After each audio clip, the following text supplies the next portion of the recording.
You know, many of the most popular trails in the Columbia River Gorge are still closed.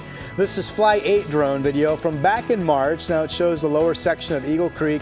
Trees and underbrush are coming back, but there's still a lot of work to be done. And joining us this morning is this afternoon is the executive director of the Friends of the Columbia River Gorge, Kevin Gorman.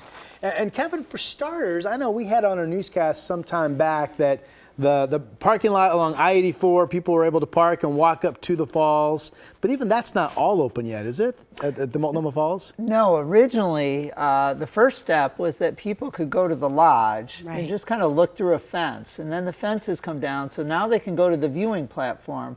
But they are still not able to get up the trail. You still can't stand on the Benson Bridge. That will probably be sometime this year. Okay. That trail will be rebuilt, and it will go all the way to Wakena Falls. That is much faster than I thought it would be, Kevin. That's pretty, you're moving pretty quick. Well, you know, a lot of the thing about that fire is some areas it really burned. In some areas were pretty light, so you go out there and some areas are just cleanup, but some need a lot of work. When you go further east, you're going to see a lot more work at Eagle Creek, etc. Well, Angel's Rest, a popular spot. Yes. What's the status of that trail? Well, they're already working on that now, and Angel's Rest is partly Oregon State Parks and partly U.S. Forest Service, and so that is also expected to be up and running this year.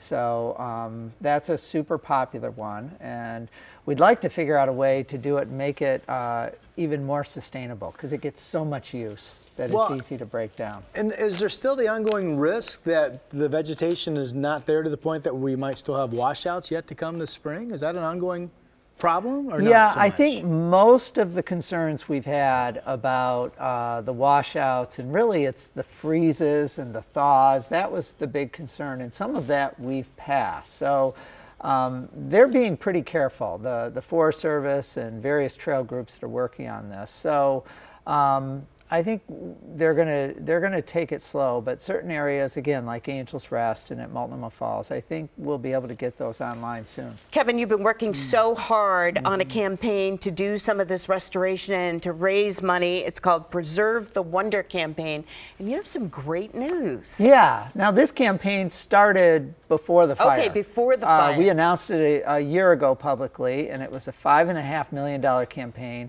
to purchase 7 properties on the Washington side of the Gorge. That's great.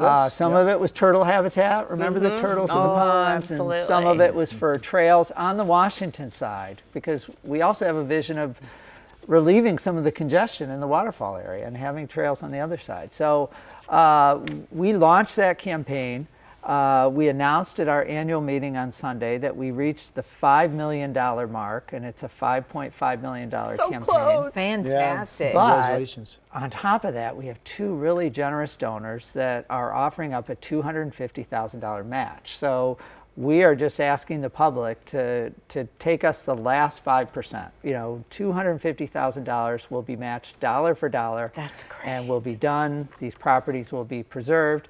And there will also be money for stewardship and recreation. And the best way for someone listening to get involved in that campaign? Go to our website and you can't miss it. The website? GorgeFriends.org. GorgeFriends.org. Kevin, thanks so much for Thank you for all you do. Thank you. Yeah.